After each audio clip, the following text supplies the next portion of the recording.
תגידו, אתם מכירים את הנושא הכאוב הזה שלא מרבים לדבר עליו, אי שליטה בצרכים? אז יש לי כמה פתרונות שיכולים לעזור לכם לשלוט בצרכים שלכם. אז מה שאנחנו צריכים לעשות כדי לטפל או לפחות להוריד את ההחמרה של הדבר הכל כך כאוב הזה, זה לעבוד על חיזוקי האגן. יש כמה סוגים של חיזוקי האגן שאנחנו יכולים לעשות. חיזוק האגן הראשון הוא להעלות את האגן למטה ולמעלה. יצא לי נמשיך סך הכל להעלות אותו למעלה ולמטה כדי שכיבה, זה נקרא איפלס למי שרוצה. הדבר השני שאפשר לעשות, חיזוק מרחיק לחלק הזה, האיבר הזה, לבעוט אותו ככה הצידה בצורה כזו.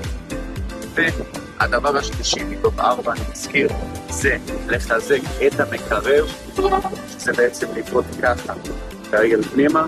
ויש עוד דבר, שאת זה לדעתי כולם מכירים, אבל אני אדגים אותו בכל זאת, זה לבעוט ככה את הרגל לאחור. מספיק שתעבדו על החיזוקים האלה בוקר וערב, נניח לפי 12 חזרות כפול 3, זאת אומרת כל תרגיל תעשו 6 פעמים ביום, אתם תראו שינוי כבר תוך חודש וחצי. לא תראו, דברו איתנו, יש לכם את הפרטים.